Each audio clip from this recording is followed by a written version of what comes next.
Good morning বন্ধুরা, ঘড়ির কাঁটায় ঠিক 9:40 আর সকাল 9:40 মানেই তোমরা জানো সিটিভিএন এর এডুকেশন অনলাইন। বন্ধুরা, তোমরা সকলেই জানো এই মুহূর্তে চলছে প্যান্ডেমিক সিচুয়েশন, সংক্রমণ অর্থাৎ করোনা সংক্রমণ কিন্তু এই মুহূর্তে কিছুটা হলেও যদিও বা নিম্নমুখী, কিন্তু এখনও পর্যন্ত রাজ্যে জারি রয়েছে কড়া বিধিনিষেধ। কিছু নিয়ম কানুনের ক্ষেত্রে কিছু শিথিলতা আনা হয়েছে ঠিকই, কিন্তু স্কুল কলেজ অর্থাৎ শিক্ষা প্রতিষ্ঠান কিন্তু এখনও পর্যন্ত বন্ধ। তাই পড়াশোনাটা তোমাদের এখনও পর্যন্ত বাড়িতেই চালিয়ে যেতে হচ্ছে এবং পড়াশোনায় তোমরা কোনোভাবেই কোনো খামতি রেখো না, কারণ এই সময়টা তোমাদের কিন্তু খুবই প্রয়োজনীয়। এই সময়টা তোমরা যে বাড়িতে পাচ্ছ সেই সময়টা কিন্তু তোমরা খুব ভালো করে বাড়িতে কাজে লাগাও, একটু ফাঁকি দিও না পড়াশোনায়। এবং তোমাদের পড়াশোনার যাতে একটু হলেও আমরা সাহায্য করতে পারি তার জন্যই কিন্তু সিটিভিএনের এই বিশেষ উদ্যোগ, এই মহৎ উদ্যোগ সিটিভিএন এডুকেশন অনলাইন। প্রতিদিন আমাদের স্টুডিওতে উপস্থিত থাকেন বিভিন্ন বিষয়ের শিক্ষক শিক্ষিকারা এবং তারা তোমাদের ক্লাস নেন, প্রতিদিন বিভিন্ন বিষয়ের ক্লাস নেন। আজও আমাদের স্টুডিওতে উপস্থিত আছেন বিশিষ্ট শিক্ষিকা পিয়ালি ভট্টাচার্য। ম্যামকে স্বাগত জানাই আমাদের স্টুডিওতে। নমস্কার।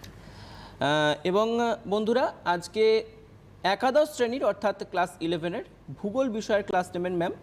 তোমরা খুব ভালো করে ক্লাসটা বোঝো, ক্লাসটা ম্যাম যে কথাগুলো বলছেন সেগুলো খুব ভালো করে শোনো, যে বিষয়টা বা যে অধ্যায়টা সম্পর্কে আজকে বোঝাবেন খুব ভালো করে বোঝার চেষ্টা করো এবং বোঝায় যদি কোনো রকম কোনো ত্রুটি থেকে থাকে বা তোমাদের যদি বুঝতে কোথাও কোনো অসুবিধা হয় বা ম্যামের কাছে যদি কোনো প্রশ্ন থাকে তোমরা অবশ্যই আমাদের ফোন করে জানাতে পারো। নিচে স্ক্রিনে দেওয়া নাম্বারে তোমরা ফোন করতে পারো, আমাদের সরাসরি কথা বলতে পারো ম্যামের সঙ্গে। কোনো প্রশ্ন থাকলে ম্যামকে সরাসরি জিজ্ঞেস করতে পারো, ম্যাম অবশ্যই উত্তর দেওয়ার চেষ্টা করবেন।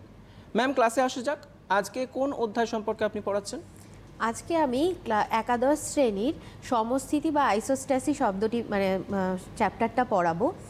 এই চ্যাপ্টারটা হলো একাদশ শ্রেণীর একটা গুরুত্বপূর্ণ চ্যাপ্টার, প্রথম অধ্যায়টা পরবর্তী দ্বিতীয় এই অধ্যায়টা নিয়ে আজকে আমি আলোচনা করব। তো চ্যাপ্টারটা পড়ানোর আগে ছাত্রছাত্রীদের উদ্দেশ্যে আমি যেটা বলতে চাই সেটা হলো যে দেখো, এখন তো এই পরিস্থিতিতে তোমাদের সকলকেই বাড়িতে বসে পড়াশুনো করতে হচ্ছে। এবার আমরা শিক্ষক শিক্ষিকারা চেষ্টা করছি যাতে তোমাদেরকে যতটা সম্ভব কিছুটা সাহায্য করা যায়। তার কারণ হলো দেখো, যে সময় কিন্তু এগিয়ে যাবে, তোমাদের জীবন কিন্তু থেমে থাকবে না, জীবনেও তোমাদেরকে পরবর্তী পদক্ষেপগুলো কিন্তু নিতে হবে। কাজেই সেই জন্যই কিন্তু সিটিভিএন চ্যানেলের এই উদ্যোগ, যে যাতে তোমাদেরকে একটু তোমাদের পড়াশুনোর দিকে আরেকটু সাহায্য করা যায়। তো সেই উদ্দেশ্যেই আজকে আমাদের এই ক্লাসের আয়োজন। তো চলো, আমি আজকে যে চ্যাপ্টারটা পড়াবো সেটা নিয়ে আজকে শুরু করে দিচ্ছি। আজকে আমি তোমাদেরকে একাদশ শ্রেণীর সমস্থিতি বা আইসোস্ট্যাসি চ্যাপ্টারটা পড়াবো। ক্লাস 11-এর যারা অনুষ্ঠানটা দেখছো, আজকের ভূগোলে ম্যাম সমস্থিতি চ্যাপ্টারটা পড়াবেন। তোমরা খুব ভালো করে ক্লাসটা বোঝো এবং কোথাও কোনো অসুবিধা থাকলে, যেমনটাই আমি আগে বললাম, তোমরা অবশ্যই এই সমস্থিতি চ্যাপ্টার সংক্রান্ত কোনো প্রশ্ন থাকলে তোমরা অবশ্যই ম্যামকে জিজ্ঞেস করতে পারো, ম্যাম অবশ্যই উত্তর দেওয়ার চেষ্টা করবে। ম্যাম, শুরু করুন।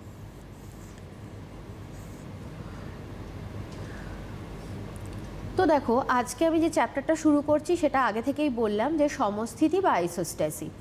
তো সমস্থিতি বা আইসোস্ট্যাসি এটা কিন্তু আমাদের কাছে একটা সম্পূর্ণ নতুন একটা শব্দ। আমরা কিন্তু এর আগে কখনোই এই শব্দটা শুনিনি। আমরা ছোট থেকে যখন টানা ভূগোল পড়ে এসেছি তখন কিন্তু এই শব্দটা সম্পর্কে আমাদের জানা ছিল না। তো এটা একটা নতুন ধারণা। তো চলো আজকে আমরা সমস্থিতির ধারণাটা সম্পর্কে একটু পড়ি। তো সবার প্রথমে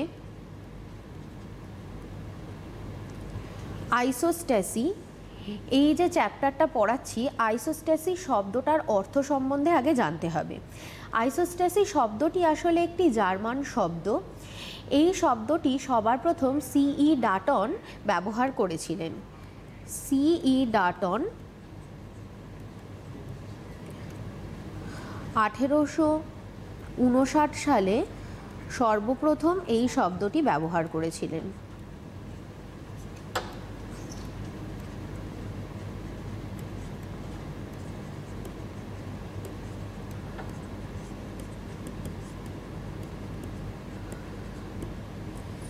এবং আইসোস্ট্যাসি শব্দটির অর্থ হলো ভারসাম্য অবস্থা। এবার সবার মনে একটা প্রশ্ন আসতে পারে, ভারসাম্য অবস্থা বলতে কি বোঝানো হচ্ছে? ভারসাম্য অবস্থা বলতে সাধারণত এটা বোঝানো হচ্ছে যে আমাদের ভূপৃষ্ঠের ভারসাম্য। তার মানে কি, দেখো যখন পৃথিবীর সৃষ্টি হয়েছিল সেই সময় আমরা পড়েছি যে পৃথিবী সৃষ্টির সময় একটা উত্তপ্ত তরল গলিত পিণ্ড ছিল। পরবর্তীকালে পৃথিবীর ওপরিভাগটা শক্ত হয়ে যায় এবং ভূপৃষ্ঠের ওপরিভাগে পাহাড়, পর্বত, মালভূমি, সমভূমি এই নানা ধরনের ভূমিরূপের কিন্তু উৎপত্তি হয়েছে। এবং তার সাথে সাথে পৃথিবীর ওপরিভাগটা তো শক্ত হয়ে গেছে, কিন্তু পৃথিবীর অভ্যন্তর ভাগটা তো এখনও তরল অবস্থাতেই রয়েছে। তো স্বভাবতই এটা কিন্তু সবার মনে একটা প্রশ্ন জাগতে পারে যে পৃথিবীর অভ্যন্তর ভাগটা তরল অবস্থায় রয়েছে এবং পৃথিবীর ওপরিভাগে পাহাড়, পর্বত, মালভূমি, সমভূমিগুলো অবস্থান করছে, তাহলে এটা কিভাবে সম্ভব হচ্ছে?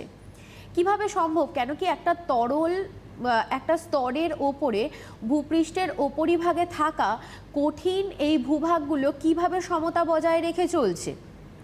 এই ধারণাটাই কিন্তু সমস্থিতি তত্ত্বের প্রধান বিষয়বস্তু।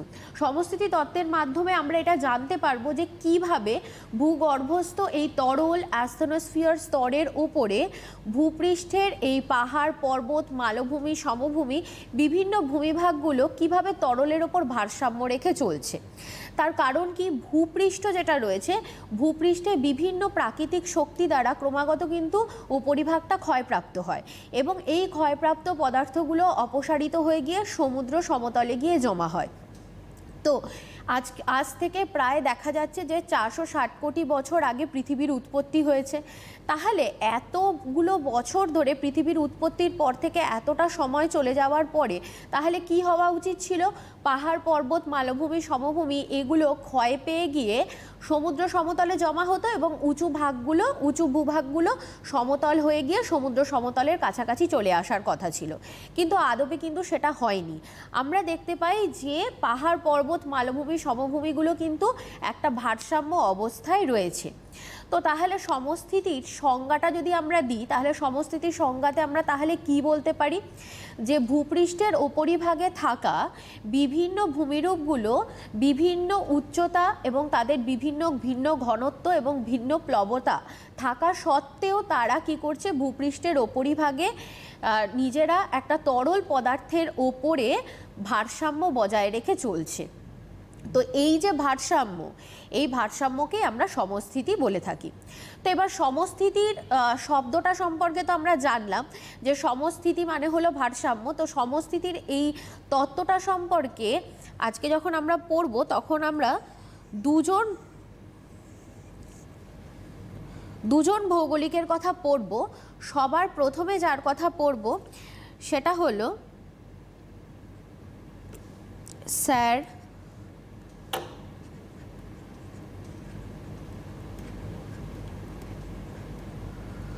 জর্জ এইরি। সবার প্রথমে আমরা স্যার জর্জ এইরির তত্ত্বটা পড়ব। তো এই স্যার জর্জ এইরি কি বলেছিলেন? 1855 সালে তিনি আইসোস্ট্যাসির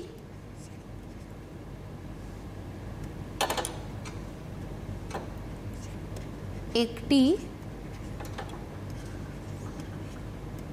ধারণা সর্বপ্রথম প্রবর্তন করেন।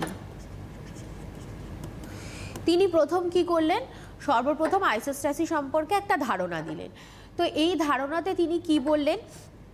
যে আমাদের ভূপৃষ্ঠের ওপরে থাকা যে ভূমিভাগগুলো রয়েছে সেই ভূমিভাগগুলো সবই তার ঘনত্ব সবই সমান। মানে পাহাড়, পর্বত, মালভূমি, সমভূমি এগুলো সবই কি রয়েছে? সমান ঘনত্বের রয়েছে।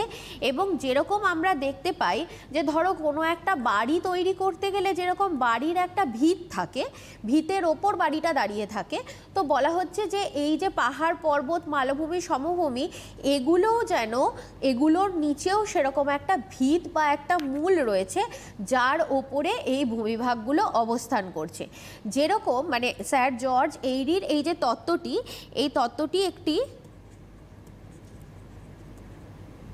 ভাসমানতার তত্ত্ব। মানে কি, উনি ভাসমানতার তত্ত্বের সাহায্যে এই বিষয়টাকে ব্যাখ্যা করেছেন। তো ভাসমানতার তত্ত্বে উনি কি বলতে চেয়েছেন? উনি বলতে চেয়েছেন যে ভূপৃষ্ঠের উপরিভাগে পাহাড়, পর্বত, মালভূমি, সমভূমিগুলো তরল অ্যাস্থেনোস্ফিয়ার স্তরের ওপরে ভাসমান অবস্থায় রয়েছে। আমি একটু তোমাদেরকে অ্যাস্থেনোস্ফিয়ার স্তরের ওপরে ভাসমান অবস্থায় থাকা বলতে কি বোঝানো হয়েছে সেই বিষয়টাকে একটু দেখাতে চাইছি। দেখে নাও, এই হলো ভূপৃষ্ঠের উপরিভাগ বা এটা হলো শিলামণ্ডল।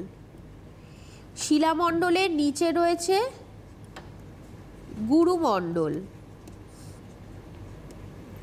এবং গুরুমণ্ডলের নিচে রয়েছে কেন্দ্রমণ্ডল। তো এই যে গুরুমণ্ডলের যে স্তরটা, এই গুরুমণ্ডলের স্তরটার মধ্যে 100 কিলোমিটার গভীরতায় একটা তরল স্তরের অবস্থান লক্ষ্য করা যায়, যে স্তরটাকে আমরা কি বলে থাকি? অ্যাস্থেনোস্ফিয়ার স্তর বলে থাকি।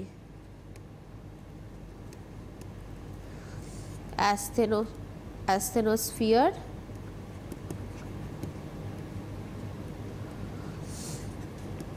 স্তর বলা হয়। তো এই যে অ্যাস্থেনোস্ফিয়ার স্তর, এই অ্যাস্থেনোস্ফিয়ার স্তরের ওপরেই কিন্তু ভূপৃষ্ঠের উপরিভাগে থাকা যে পাতগুলো রয়েছে সেই পাতগুলো কিন্তু ভাসমান অবস্থাতে রয়েছে।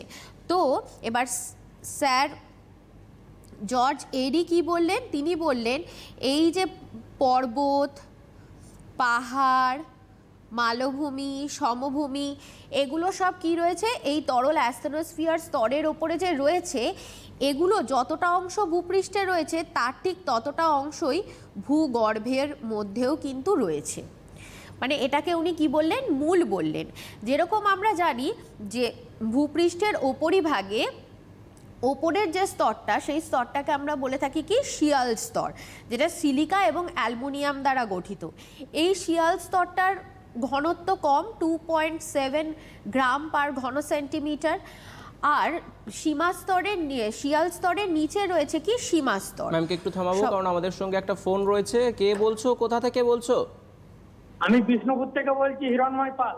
হ্যাঁ বলো, প্রশ্ন বলো। আমার প্রশ্ন হচ্ছে যে শিলামণ্ডল ও গুরুমণ্ডলে এটা একটু ভালোভাবে একটু বুঝিয়ে দিতে হবে আর কি। আচ্ছা, ঠিক আছে, ঠিক তুমি আছে, শুনতে থাকো। হ্যাঁ আমি বলে দিচ্ছি। আচ্ছা দেখো, শিলামণ্ডল বলতে যেটা বোঝায়, যে প্রশ্নটা এলো সেটা নিয়ে একটু বলে দিচ্ছি। যেটা হলো যে আমাদের পৃথিবী পৃষ্ঠের ওপরিভাগটাকে আমরা শিলামণ্ডল বলে থাকি। এটা হলো কি, এই শিলামণ্ডলটা যেটা রয়েছে এটা হলো পৃথিবীর ওপরিভাগে যেটা বলছিলাম যে কঠিন আবরণটা যেটা সৃষ্টি হয়েছে, এটাই হলো কি শিলামণ্ডল। এবং এই যে শিলামণ্ডলটা আমি এখানে এঁকেছি, এই শিলামণ্ডলটাকে কিন্তু আমরা দুটো ভাগে ভাগ করে থাকি। শিলামণ্ডলকে সাধারণত কি করা হয়ে থাকে? দুটো ভাগে ভাগ করা হয়ে থাকে। শিলামণ্ডলের একদম ওপরের যে ভাগটা রয়েছে, শিলামণ্ডলের ওপরের ভাগটাকে বলা হয় শিলামণ্ডল। শিলামণ্ডলের ওপরের ভাগটাকে বলা হয় শিয়াল, আর নিচের ভাগটাকে বলা হয় সীমা। এবার সবসময় এটা মাথায় রাখবে যে শিয়াল স্তর যেটা, এই শিয়াল স্তরটা হলো কি? ভূপৃষ্ঠের উপরিভাগের যে ভূমিরূপগুলো রয়েছে সেগুলো হলো এই শিয়াল স্তরের ওপরে গঠিত রয়েছে। ভূপৃষ্ঠের উপরিভাগের ভূমিরূপগুলো শিয়াল স্তরের ওপর গঠিত রয়েছে এবং সীমা স্তরটা হলো কি? সমুদ্র সমতলটা হলো সীমা স্তর।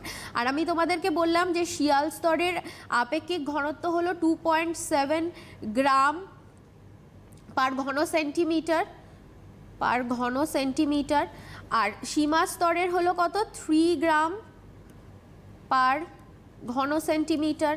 তো এবার দেখো, স্বভাবত শিয়াল স্তরটা হালকা, সিলিকা আর অ্যালুমিনিয়াম দ্বারা গঠিত, আর সীমা স্তরটা হলো কি? ভারী স্তর, ঠিক আছে, সিলিকা আর ম্যাগনেসিয়াম দ্বারা গঠিত। তো এই জন্য শিয়াল স্তরটা যেহেতু হালকা, তো সমস্থিতির ধারণাতে বলা হচ্ছে যে শিয়াল স্তরের ওপরে থাকা পাহাড়, পর্বত, মালভূমি, সমভূমি, এগুলো কি রয়েছে? সমঘনত্বের এই ভূভাগগুলো সীমা স্তরের যে বেশি ঘনত্বের যে স্তরটা রয়েছে সেই স্তরটার উপরে অবস্থান করছে। এটা কে বললেন? এটা বললেন হচ্ছে কি? এরি। এবং উনি বললেন যে এই যে সীমা স্তরটা রয়েছে, এই সীমা স্তরটাই হচ্ছে বেস। এই সীমা স্তরটার ওপরে শিয়াল স্তরের বিভিন্ন ভূভাগগুলো, এই যে শিয়াল স্তরের ওপরে যে বিভিন্ন ভূভাগগুলো রয়েছে, এগুলো কি হয়েছে? সীমা স্তরের নিচে এইভাবে বেসটা তৈরি করেছে, যে বেসটাকে আমরা কি বলে থাকি? মূল, যে বেসটাকে এডি কি বলেছিলেন, মূল বলেছিলেন। মানে যেরকম একটা বাড়ি তৈরি করতে গেলে তার একটা ভিত দরকার হয়, সেরকমই বলেছেন যে পাহাড় পর্বত মালভূমি সমভূমি এগুলো সমঘনত্বের এই ভূভাগগুলো ঠিক যতটা ভূপৃষ্ঠের ওপরে রয়েছে ঠিক ততটাই ভূপৃষ্ঠের নিচেও রয়েছে, এবং সেটা কোথায় রয়েছে, সেটা সীমা স্তরকে বেস করে রয়েছে। ঠিক আছে, এইটা বললেন কে, এরি এই তত্ত্বটা দিলেন। তাহলে এরির তত্ত্বটা ছিল কি, একটা ভাসমানতার তত্ত্ব। যেরকম আমরা দেখি যে সমুদ্রের ওপরে যে আইসবার্গসগুলো থাকে সেইগুলো আমরা দেখেছি কি হয়, তার একটা বেশিরভাগ অংশটাই জলের নিচে থাকে আর কিছুটা অংশ ওপরের দিকে দেখা যায়। যেভাবে টাইটানিক জাহাজটা কিন্তু ডুবে গেছিল, বোঝা যায়নি, তার নাবিকরা ভেবেছিলেন যে হয়তো অনেক ছোট একটা বরফের চাই রয়েছে, কিন্তু আদপেও সেটা ছিল না, তার বেশিটা অংশ সমুদ্রের জলের নিচে ছিল বলে সেটা কিন্তু বোঝা যায়নি। এরই ঠিক এটাই বলেছেন যে ভূপৃষ্ঠের ওপরিভাগের ভূমিরূপগুলো ঠিক এইভাবেই সমতা রেখেছে, তা না হলে নিচের তরল স্তরের ওপর কখনোই এটা ভারসাম্য রক্ষা করতে কিন্তু পারতো না। ঠিক আছে, তো এরই এইভাবে কি করলেন, ভাসমানতার তত্ত্বের মাধ্যমে সমস্থিতিটাকে ব্যাখ্যা করলেন।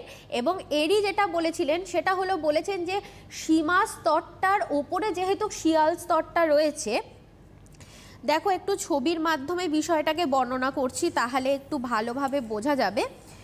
যেটা হলো,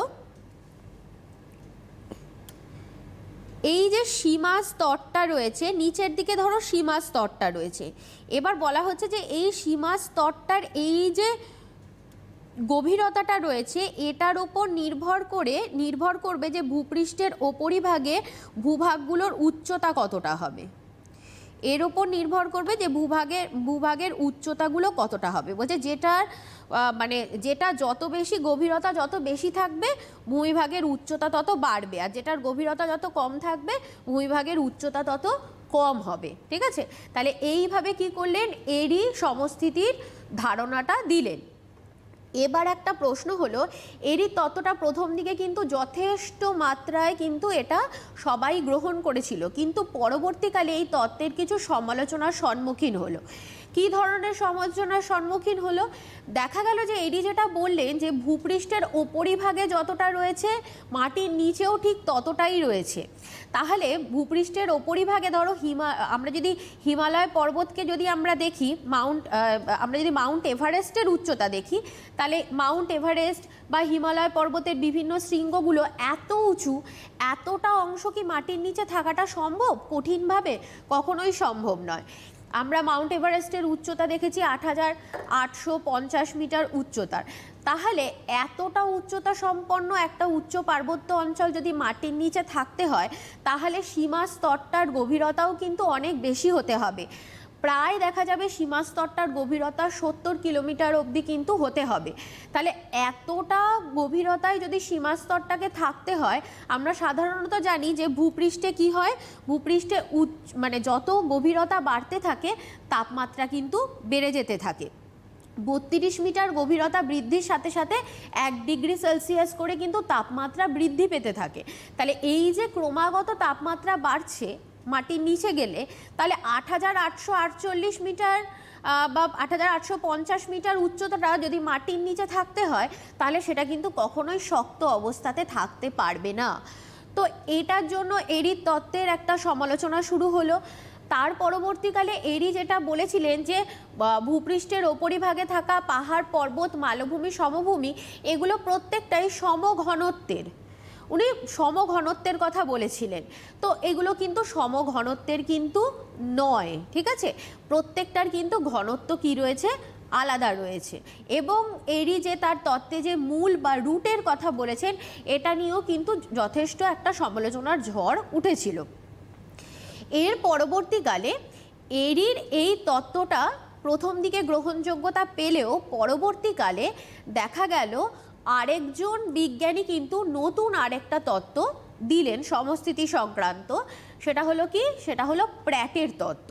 তো সমস্থিতি সংক্রান্ত প্র্যাটের যে তত্ত্বটা, সেটা দেখা গেল 1859 খ্রিস্টাব্দে প্র্যাট সমস্থিতি সম্পর্কে আবার একটা নতুন ধারণা দিলেন।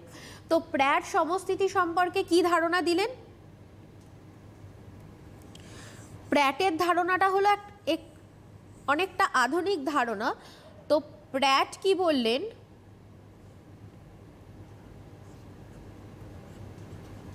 প্র্যাট সমস্থিতি সম্পর্কে যে ধারণাটা দিয়েছিলেন সেটা তিনি দিয়েছিলেন 1859 সালে।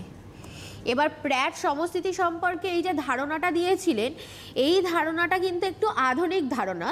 এই ধারণাতে প্র্যাট কি বললেন, এরই বলেছিলেন যে ভূপৃষ্ঠের ওপরিভাগে থাকা পাহাড়, পর্বত, মালভূমি, সমভূমি এগুলো সবই কি সমঘনত্বের।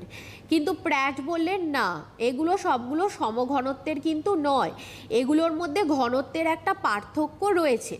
তো ঘনত্বের যদি পার্থক্য থাকে তাহলে এই পদার্থগুলো মানে তাহলে এই ভূমিভাগগুলো কিভাবে ভূপৃষ্ঠের ওপরে নিজেদের ভারসাম্য বজায় রেখে চলছে সেটা সম্পর্কে প্র্যাট কি বললেন। প্র্যাট একটা নতুন ধারণা দিলেন, যেটা হলো প্রতিবিধান বা প্রতিপূরণ তল, লেভেল অফ কম্পেনসেশন। এই প্রতিবিধান তলে উনি কি বললেন, প্রতিবিধান তলের কথা উল্লেখ করলেন এবং এই প্রতিবিধান তলের ওপরে প্র্যাট বললেন সব ভূভাগগুলো অবস্থান করছে।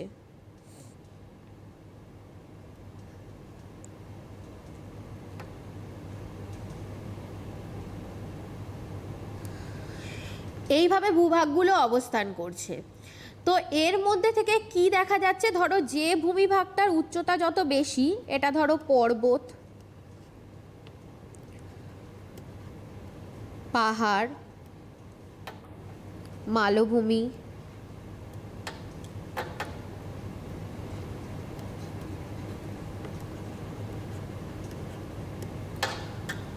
সমভূমি।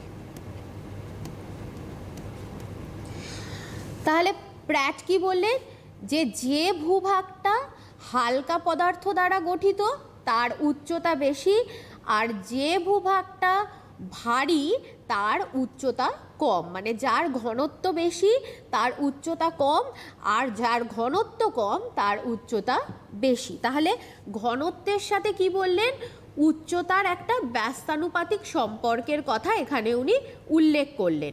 তাহলে প্র্যাট কি বললেন, যে ভূমিভাগের ঘনত্ব বেশি তার উচ্চতা কম, আর যে ভূমিভাগের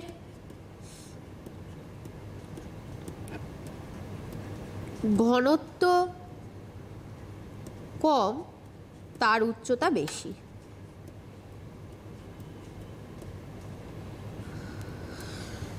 ঠিক আছে, তাহলে দেখো এবার কিন্তু আমাদের কাছে তত্ত্বটা খুব সহজ হয়ে দাঁড়াচ্ছে, যে তাহলে আমরা দেখতে পাচ্ছি যে হিমালয় পর্বত বলো বা অন্যান্য পাহাড় পর্বত, যেগুলো পর্বত শৃঙ্গ বা পাহাড়, সেগুলো উঁচু হলেও সেগুলো কি হালকা পদার্থ দ্বারা গঠিত, আর মালভূমি, সমভূমি এগুলোর উচ্চতা আস্তে আস্তে করে কমে গেছে, কিন্তু এগুলো সব কি ভারী পদার্থ দ্বারা গঠিত। তাহলে এইভাবে কি হয়েছে, এই প্রতিবিধান এবং প্রতিপূরণ তলটার ওপরে এরা কি করছে, পারস্পরিক একটা ভারসাম্য রক্ষা করতে পারছে।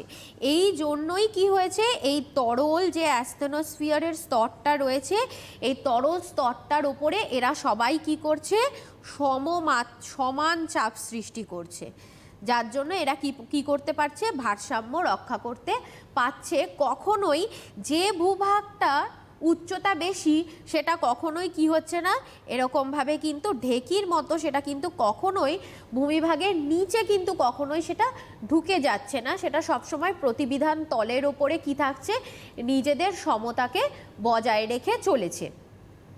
তো এটাই হলো কি প্র্যাটের ধারণা।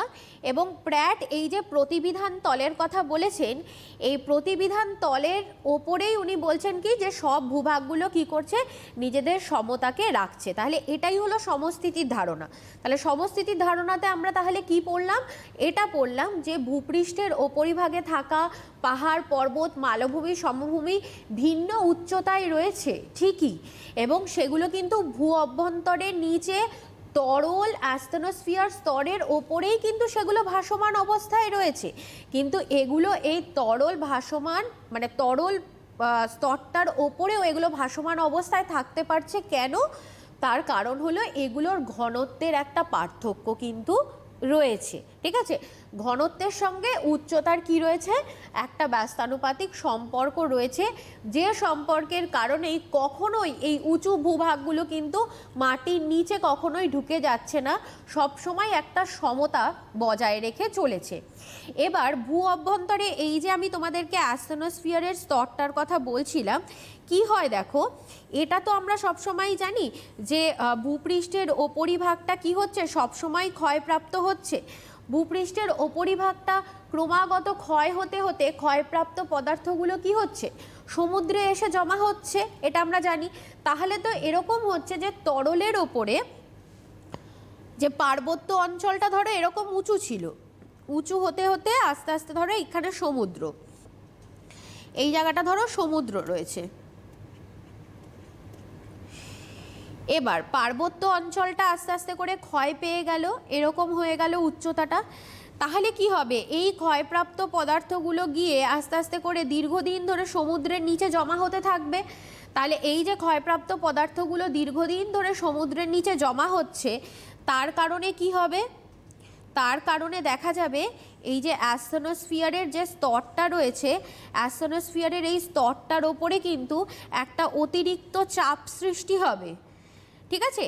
এই চাপের কারণে এখানে একটা পরিচলন স্রোত সৃষ্টি হয়, তরলের মধ্যে একটা পরিচলন স্রোত সৃষ্টি হয়, যে পরিচলন স্রোতের কারণে আবার কি হয়, এই ভূপৃষ্ঠের উপরিভাগে আবার একটা চাপ সৃষ্টি হয়, যে চাপের কারণে এই যে ভূভাগটা যেটা নিচের দিকে নেমে গেছিল, এই চাপের কারণে কিন্তু আবার এই ভূভাগটা ওপরের দিকে উঠে যায়। মানে এদিকে পদার্থ সঞ্চিত হয়েছে, তার জন্য চাপ সৃষ্টি হয়েছে, আবার এদিকের ভূভাগটা উঠে গেছে, ঠিক আছে? তাহলে এইভাবে ক্রমাগত দেখা যাচ্ছে এই চাপের কারণেই কিন্তু কি হচ্ছে, যে এই পরিচলন স্রোতের কারণেই কিন্তু বারবার করে দেখা যাচ্ছে যে একটা জায়গাতে চাপ বাড়লে তখন এই দূরবর্তী স্থানে এসে আবার নতুন করে চাপের সৃষ্টি হচ্ছে, যার ফলে এখানকার উচ্চতাটা কিন্তু কি হচ্ছে, বেড়ে যেতে থাকছে। তাহলে এইভাবেই কিন্তু সমস্থিতিটা রক্ষা হচ্ছে বলে বর্ণনা করা হয়েছে। এইবার তাহলে আমরা দেখতে পেলাম যে প্র্যাট কিন্তু আমাদেরকে সমস্থিতি সম্পর্কে একটা সঠিক ধারণা দিলেন, এবং এই প্র্যাটের ধারণা থেকেই আমরা জানতে পারলাম যে ভূপৃষ্ঠের ওপরিভাগে একটা স্থিতিশীলতা রয়েছে। ম্যামকে আর একটু থামাবো, আমাদের সঙ্গে ফোন লাইনে কেউ রয়েছে। কে বলছো, কোথা থেকে বলছো? থেকে বলছি। কে বলছো? সমীর দাস। হ্যাঁ বলো। বললাম ওই যে আইসোস্টে শব্দটি প্রথম ব্যবহার করেছিলেন শ্রী ই ডাটন, কত সালে দিয়েছিলেন, কত সালে? 1859 সালে তিনি ডাটন সর্বপ্রথম আইসোস্ট্যাসি শব্দটি ব্যবহার করেছিলেন। আচ্ছা, তো এবার যেটা আমি বলছিলাম সেটা হলো কি, যে তাহলে কি দেখা গেল যে সমস্থিতি সংক্রান্ত প্র্যাটের এই ধারণাটা কিন্তু যথেষ্ট গ্রহণযোগ্যতা পেল, কিন্তু প্র্যাটের ধারণাটারও কিন্তু পরবর্তীকালে কিছু সমালোচনা এলো। প্র্যাটের ধারণার কি সমালোচনা এলো? প্র্যাট যে প্রতিবিধান তল বা লেভেল অফ কম্পেনসেশনের কথা বলেছিল, তিনি একটা স্থির তলের কথা বলেছিলেন, এবং বলেছিলেন এই স্থির তলটার ওপরেই কি রয়েছে, পাহাড়, পর্বত, মালভূমি, সমভূমি এগুলো সব অবস্থান করছে। কিন্তু তার তত্ত্বের একটাই সমালোচনার জায়গা, যেটা হলো যে এই যে প্রতিবিধান বা প্রতিপূরণ তলটা, এটা কিন্তু সব সময় একই জায়গায় কিন্তু থাকে না। এই প্রতিবিধান এবং প্রতিপূরণ তলটার কিন্তু একটা ওঠানামা আছে। কেন ওঠানামা আছে সেই বিষয়টা কিন্তু আমি তোমাদেরকে আগেই কিন্তু ড্রয়িংয়ের মাধ্যমে বুঝিয়ে দিয়েছি যে কেন ওঠাপড়া রয়েছে। তো প্র্যাট তার ধারণাতে কিন্তু এই ওঠাপড়ার কথাটা কিন্তু খুব একটা উল্লেখ করেননি, এটাই ছিল প্র্যাটের তত্ত্বের একটি সমালোচনা।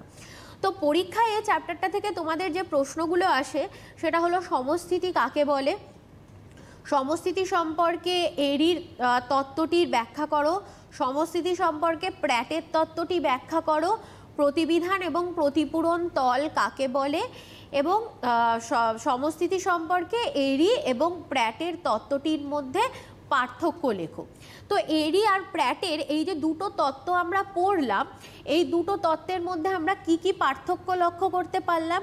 দেখো, এরি যে তত্ত্বটা দিয়েছিল সেই তত্ত্বটাতে কি বলেছিলেন, ভূপৃষ্ঠের ওপরিভাগে থাকা পাহাড়, পর্বত, মালভূমি, সমভূমি প্রত্যেকটা সমঘনত্বের এবং ওনার তত্ত্বটি ছিল পদার্থের ভাসমানতার তত্ত্বের ওপরে প্রতিষ্ঠিত। কিন্তু প্র্যাট আবার কি বললেন? প্র্যাট বললেন পাহাড়, পর্বত, মালভূমি, সমভূমি এগুলো কখনোই কিন্তু সমঘনত্বের নয়, এগুলোর মধ্যে ঘনত্বের একটা পার্থক্য কিন্তু রয়েছে। এবং প্র্যাট কি বললেন? প্র্যাট এর সাথে সাথে বললেন যে পদার্থের ঘনত্বের সাথে পদার্থের উচ্চতার কি রয়েছে, একটা ব্যস্তানুপাতিক সম্পর্ক কিন্তু রয়েছে। কেন কি পদার্থের ক্ষেত্রে আমরা দেখতে পাচ্ছিলাম যার ঘনত্ব যত বেশি তার উচ্চতা কম, আর যার ঘনত্ব কম তার উচ্চতা কি বেশি, মানে হালকাটা বেশি উঁচু আর ভারীটা কি হয়ে গেছে নিচু, মানে সমভূমিটা ভারী সেই জন্য ভারী পদার্থ দ্বারা গঠিত সেই জন্য নিচু, আর পাহাড় পর্বত হালকা পদার্থ দ্বারা গঠিত সেই তার জন্য তার উচ্চতাটা বেশি থাকার কারণে সমতা বজায় রেখে চলেছে। এরই তার তত্ত্বে কিন্তু রুট বা মূলের কথা বলেছিলেন, যে অ্যাস্টেনোস্ফিয়ার স্তরের ওপরে যে সীমা স্তরটা রয়েছে যার ঘনত্ব বেশি, সেই সীমা স্তরটাই হলো কি বেস তৈরি করে দিয়েছে, যার ওপরে কি হচ্ছে সমঘনত্বের পাহাড়, পর্বত, মালভূমি, সমভূমিগুলো অবস্থান করছে। তাহলে উনি কি বলেছিলেন? একটা রুট বা মূলের কথা বলেছিলেন। কিন্তু প্র্যাটের ধারণাতে কিন্তু আমরা সেরকম কোনো রুট বা মূলের ধারণা পাই না। প্র্যাটের তত্ত্বে কিন্তু আমরা কি পাচ্ছি? প্রতিবিধান বা প্রতিপূরণ তলের ধারণা পাচ্ছি। এই প্রতিবিধান এবং প্রতিপূরণ তলের মাধ্যমে প্র্যাট কি বলতে চেয়েছিলেন? যে একটা তলের ওপরেই ভূপৃষ্ঠের ওপরে থাকা পাহাড়, পর্বত, মালভূমি, সমভূমিগুলো অবস্থান করছে। তো এটাই হলো কি এরি, এবং তার সাথে সাথে এরি কি বলেছিলেন? যে পদার্থগুলো সবকটাই কি রয়েছে, সবকটা পদার্থের মানে সবকটা ভূভাগের ঘনত্বই কিন্তু সমান। কিন্তু প্র্যাট কিন্তু আবার বলেছেন যে সবকটা ভূভাগের ঘনত্ব কিন্তু সমান নয়, তাদের ঘনত্বের মধ্যে কি রয়েছে, একটা পার্থক্য রয়েছে। তো এটাই হলো কি এরি এবং প্র্যাটের তত্ত্বের পার্থক্য। তো এটা দিয়ে আজকে সমস্থিতির চ্যাপ্টারটা আমি শেষ করলাম। আমি আরেকটা নতুন টপিক তোমাদেরকে আজকে একটু বলবো, যেটা হলো তোমাদের সমস্থিতির পরবর্তী যে চ্যাপ্টারটা রয়েছে সেটা হলো সমুদ্রবক্ষের বিস্তার। তো আজকে আমি তোমাদেরকে এর পরবর্তী সমুদ্রবক্ষের বিস্তার নিয়ে একটু বলছি।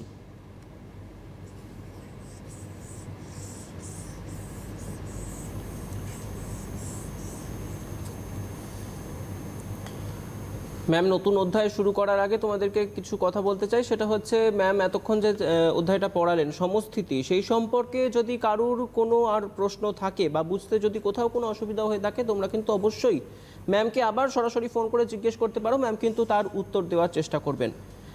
সমস্থিতি অধ্যায়টা পড়ানো শেষ হলো, এরপর ম্যাম নতুন একটা অধ্যায় শুরু করছেন, সমুদ্রবক্ষের বিস্তার।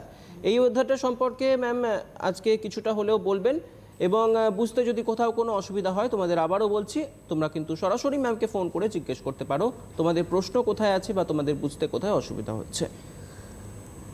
চলো তাহলে আজকে আবার নতুন একটা টপিক নিয়ে আলোচনা করি, সেটা হলো কি সমুদ্রবক্ষের বিস্তার বা সি ফ্লোর স্প্রেডিং। সমুদ্রবক্ষের বিস্তার এই বিষয়টা বোঝার আগে সবার আগে তোমাদেরকে এটা জানতে হবে যে আমাদের ভূপৃষ্ঠের ওপরিভাগটা কি হয়েছে, বিভিন্ন পাতের সমন্বয়ে গঠিত হয়েছে। যেটা বলছিলাম তোমাদের সমস্থিতির চ্যাপ্টারটাতেও কিছুটা বললাম যে ভূপৃষ্ঠের ওপরিভাগটা যখন কঠিন হয়েছিল সেই সময় অনেক ছোট, বড় এবং মাঝারি পাত দ্বারা কিন্তু আমাদের ভূপৃষ্ঠের ওপরিভাগটা গঠিত হলো। তাহলে এই যে ভূপৃষ্ঠের ওপরিভাগটা বিভিন্ন কঠিন পাতগুলো দ্বারা গঠিত, এই পাতের নিচে কি রয়েছে? এই পাতের নিচে কিন্তু রয়েছে অ্যাস্টেনোস্ফিয়ারের একটি অর্ধ তরল গলিত স্তর, যে স্তরটার ওপরে পাতগুলো ভাসমান অবস্থায় থাকে। সাধারণত আমরা জানি কোনো তরলের ওপরে যদি কোনো কঠিন বস্তু ভাসমান অবস্থায় থাকে তাহলে কি হবে, ওই কঠিন বস্তুগুলোর মধ্যে একটা কি হবে, একটা চলন হবে, তাই তো? তো এই জন্য কি হয়, পাতগুলো কিন্তু নানা দিকে স্থান পরিবর্তন করে থাকে।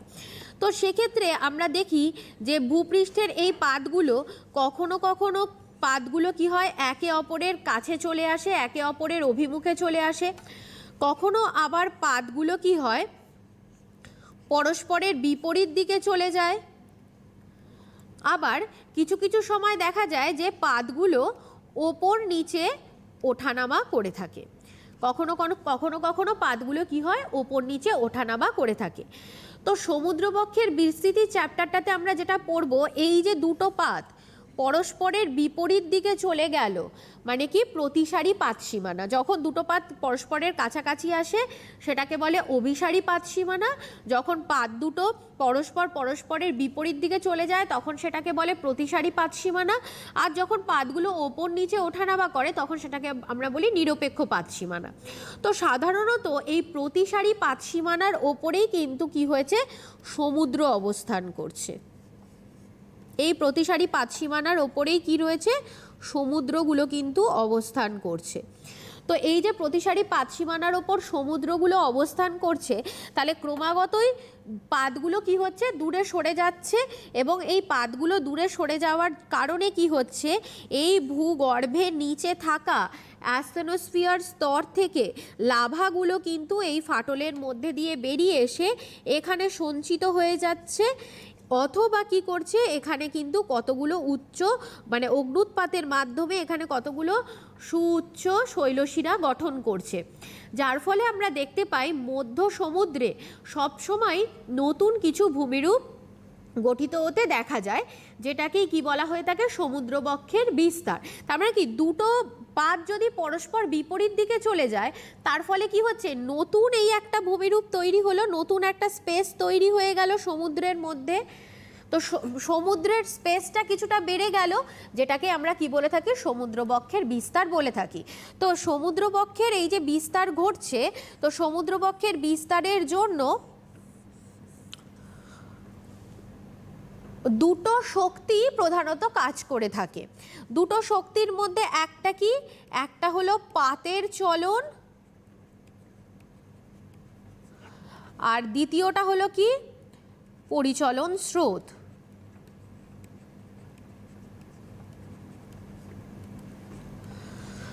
পাতের চলনটা তোমাদেরকে বোঝালাম যে পাতগুলো কখনো কখনো পরস্পরের কাছে চলে আসছে, কখনো বিপরীত দিকে চলে যাচ্ছে, কখনো আবার ওপর নিচে ওঠানামা করছে।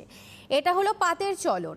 আর পরিচলন স্রোত মানে কি, অ্যাসথেনোস্ফিয়ার স্তরের মধ্যে চাপ এবং তাপের পার্থক্যের কারণে তরলের মধ্যে যে একটা গতির সৃষ্টি হয়, এই কারণেও কি হয়, ও ভূপৃষ্ঠের ওপরিভাগে থাকা পাতগুলো যেহেতু তরলের ওপর ভাসমান অবস্থায় রয়েছে, সেই কারণে কিন্তু পাতগুলোর মধ্যেও একটা চলন সৃষ্টি হয়। তো সমুদ্রবক্ষের বিস্তারের এই দুটোই হলো প্রধান কারণ।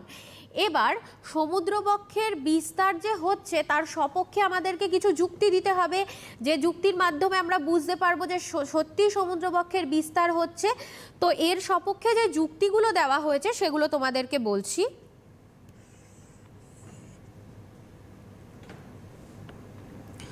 সমুদ্রবক্ষের বিস্তারের সপক্ষে যুক্তিগুলোর মধ্যে সবার প্রথম যেটা আমি তোমাদেরকে বলছি সেটা হলো কি, ভূমিকম্প। ভূমিকম্প বা আর্থকোয়েক। সমুদ্রবক্ষের যে মানে মধ্য সমুদ্র যেখানে রয়েছে, সমুদ্রবক্ষের বিস্তার যে জায়গাটা দিয়ে হয়, মানে যেখানে দুটো প্রতিসারী পাত বিপরীত দিকে সরে যাচ্ছে এবং মধ্যবর্তী অংশটাতে নতুন একটা ভূভাগ গঠিত হচ্ছে, স্বভাবতই এই অঞ্চলটা কি হবে, প্রচণ্ড মাত্রায় কিন্তু ভূমিকম্প প্রবণ হবে। কেন কি, পাত সরে যাচ্ছে, পাতের চলন হওয়া মানেই কিন্তু ভূমিকম্প হবে। তাহলে আমরা মধ্য সামুদ্রিক ভূভাগগুলো যেখানে গঠিত হয় সাধারণত সেই অংশগুলোকে আমরা কি দেখি, সেই অংশগুলো কিন্তু প্রচণ্ড মাত্রায় ভূমিকম্প প্রবণ হয়ে থাকে। এর পরবর্তী যেটা বলবো সেটা হলো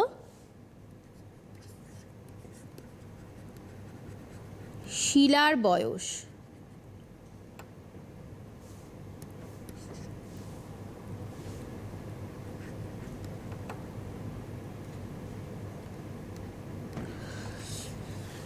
শিলার বয়স, শিলার বয়স দেখে কিন্তু এটা প্রমাণ করা যায় যে মধ্য সামুদ্রিক শৈলশিরাগুলো অনেক পরে গঠিত হয়েছে।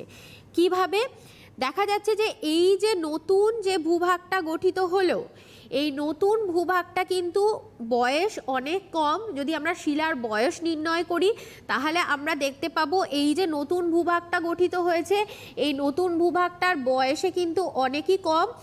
আর যে যত দূরে যাব, মধ্য সামুদ্রিক শৈলশিরা থেকে আমরা যত দূরের দিকে যেতে থাকব তত আমরা দেখতে পাবো যে শিলার বয়স কিন্তু বৃদ্ধি পেতে থাকবে, যেটার দ্বারা এটি প্রমাণিত হয় যে তার মানে মধ্য সমুদ্রে প্রতিসারী পাতসীমানা বরাবর নতুন ভূভাগ গঠিত হয়েছে এবং সমুদ্র বক্ষের বিস্তার ঘটেছে। পরবর্তী যে পয়েন্টটার কথা তোমাদেরকে বলবো সেটা হলো তাপের অসঙ্গতি।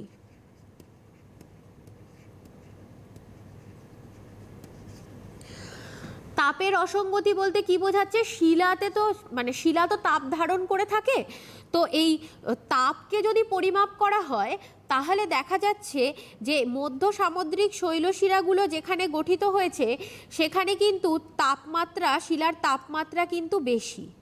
এই জায়গাটাতে তাপমাত্রা কি হয়ে গেছে? বেশি। আর যত দূরবর্তী স্থানে যাব তত কি হবে? তাপমাত্রা কিন্তু হ্রাস পাবে, তত কিন্তু কি হবে? তাপমাত্রা হ্রাস পেতে থাকবে। তার মানে মধ্য সামুদ্রিক শৈলশিরা অঞ্চলে দেখা যাচ্ছে তাপমাত্রা বেশি হচ্ছে, আর যত আমরা দূরের দিকে যাব তত তাপমাত্রা কি হচ্ছে? হ্রাস পাচ্ছে। এটার দ্বারা বোঝা যায় যেহেতু ভূগর্ভস্থ তরল পদার্থগুলো বেরিয়ে এসে নতুন ভূভাগটা তৈরি হয়েছে, যার জন্য সেটা তখনও বেশি মাত্রায় কি রয়েছে? উত্তপ্ত রয়েছে। কিন্তু দূরবর্তী স্থানে শিলাগুলো আস্তে আস্তে করে ঠান্ডা হয়ে গেছে, সেই জন্য তার তাপমাত্রা কি হয়ে থাকে? অনেক কম হয়ে থাকে।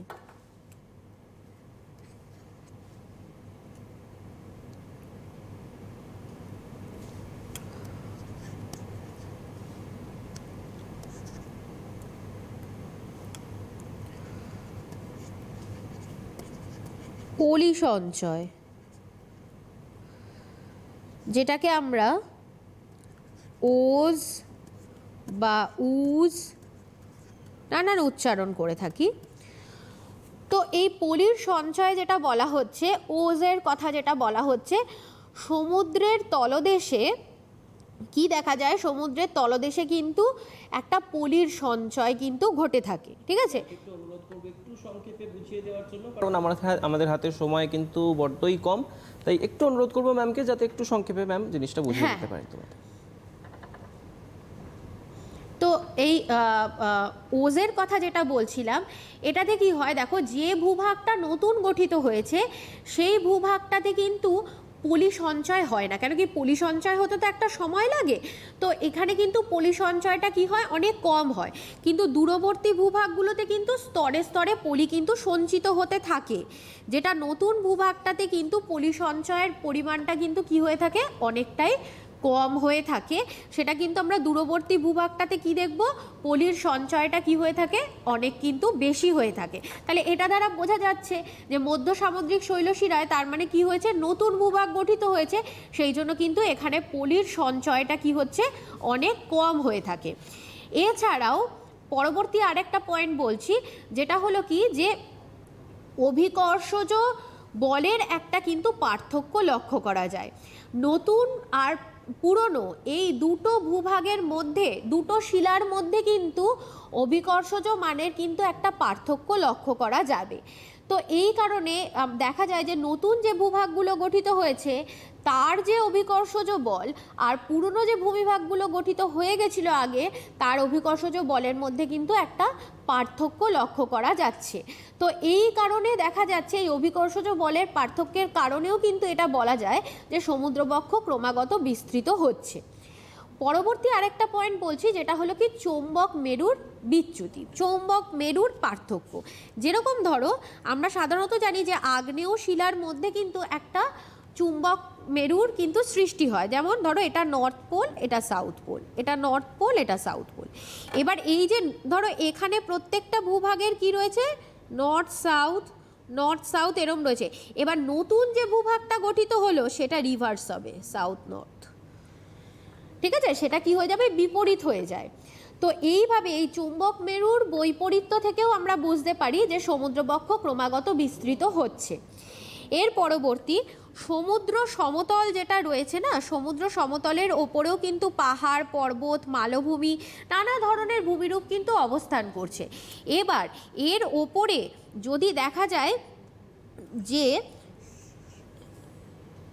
এই যে সমুদ্র তলটা রয়েছে, এই সমুদ্র তলটার ওপরে যেখানটাতে আমি এটা দেখিয়েছিলাম যে লাভা বেরিয়ে এসে নতুন ভূভাগ গঠিত হচ্ছে, তাহলে স্বভাবত এই জায়গাটা প্রসারিত হয়েছে, সেই জন্য এখানে কিছু গায়টের অবস্থিতি লক্ষ্য করা যায়।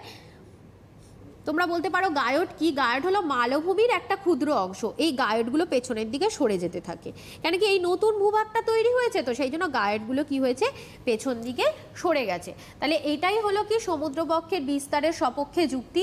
এর দ্বারা আমরা বুঝতে পারি যে সমুদ্রবক্ষ কিন্তু ক্রমাগত বিস্তৃত হচ্ছে। তো আজকে এই দুটো টপিকের মধ্যে দিয়ে আমি তোমাদের মানে আজকের আমার ক্লাসটা আমি শেষ করলাম। তোমাদের যদি এটা সম্পর্কে কোনো প্রশ্ন থাকে তোমরা আমাকে সরাসরি প্রশ্ন করতে পারো। আর যেটা আমার বক্তব্য সেটা হলো যে তোমরা কিন্তু কন্টিনিউ নিজেদের পড়াশুনোটা ঠিকঠাক মতো করে চালিয়ে যাও এবং এই ক্লাসগুলো তোমরা পরপর ফলো করতে থাকো। ক্লাসগুলো ফলো করলে কিন্তু তোমরা অনেকটাই লাভবান হবে। একদমই তাই, অর্থাৎ ম্যামের কথা অনুযায়ী তোমরা কিন্তু পড়াশোনাটা বাড়িতে একদমই থামিও না। যে সময়টা তোমরা এখন পাচ্ছ, তোমাদের এখন কোনো প্রেশার নেই মাথার ওপর, স্কুল কলেজের কোনো চাপ নেই, প্রজেক্টের চাপ নেই, তাই তোমরা কিন্তু খুব ফ্রিভাবে খুব এখন যে সমস্ত ফাঁকা টাইমগুলো তোমরা পাচ্ছ সেই টাইমগুলোকে তোমরা কাজে লাগাও, সময়টাকে কাজে লাগাও, বাড়িতে আরও বেশি করে প্র্যাকটিস করো, লেখা প্র্যাকটিস করো, যাতে ভবিষ্যতে পরীক্ষা দিতে গেলে তোমাদের হাত না যাতে স্লো হয়ে যায়, সেজন্য কিন্তু অবশ্যই তোমরা বাড়িতে লিখে লিখে। এবং যখন আমরা আজকে ভূগোল পড়ছি তো সেই সম্পর্কে বলার যে ভূগোলে কিন্তু কিছু ড্রয়িং থাকে যেগুলো একদমই আঁকা, যে আঁকাগুলো থাকে তোমাদের বা যে ড্রয়িংগুলো থাকে, যে কোনো উদাহরণের সঙ্গে তোমরা যদি আঁকাটাকে অ্যাড করতে পারো তাহলে কিন্তু সেক্ষেত্রে নাম্বারটা বেশি পাওয়ার একটা সম্ভাবনা তোমাদের থেকেই যায়। তাই আঁকাটাকে তোমরা অবশ্যই প্র্যাকটিস করো। খুব যে ওয়ার্ল্ড ম্যাপগুলো তোমরা প্র্যাকটিস করো, ড্রয়িংগুলো প্র্যাকটিস করো। একদমই খুব নিখুঁতভাবে আঁকতে হবে এরকম কোনো ব্যাপার নেই, তোমরা একটা মিনিমাম একটা স্ট্রাকচার, ফ্রি হ্যান্ড যাতে তোমরা একটা ওয়ার্ল্ডের ম্যাপ এবং ইন্ডিয়ার ম্যাপ তোমরা ড্রয়িং করতে পারো সেটাও তোমরা বাড়িতে শেখো। কেন কি হয়, প্রাকৃতিক ভূগোলের ক্ষেত্রে যে বিষয়টা দেখবে যে প্রাকৃতিক ভূগোলের ক্ষেত্রে কিন্তু অনেকগুলো ড্রয়িং পাবে, কিন্তু যখনই আমরা অর্থনৈতিক ভূগোলের পড়বো তখন সেখানে কিন্তু সবসময় আমাদেরকে ভারতের ম্যাপ বা পৃথিবীর ম্যাপ একে একে আমাদেরকে কিন্তু বন্টনগুলো দেখাতে হয়। এটা ক্লাস তোমরা টেনেও করেছো। তোমরা কিন্তু বাড়িতে আঁকা এবং লেখা দুটোই খুব ভালোভাবে প্র্যাকটিস করো। আজকে আমাদের হাতে একদমই সময় নেই, আমাদেরকে বিদায় নিতে হবে। ম্যামকে অনেক ধন্যবাদ আমাদের সঙ্গে থাকার জন্য, পরবর্তীকালে আসার জন্য আমন্ত্রণ রইল ম্যামকে। দর্শকদের অনেক ধন্যবাদ আমাদের সঙ্গে এতক্ষণ থাকার জন্য। দেখা হবে পরবর্তী পর্বে। আজকের মতো যেতে হবে, তোমাদের সঙ্গে ছিলাম আমি প্রণয় এবং ছিলেন বিশিষ্ট শিক্ষিকা পিয়ালি ভট্টাচার্য। দেখা হবে পরবর্তী পর্বে এডুকেশন অনলাইনে। আজকের মতো চলতে হবে। নমস্কার।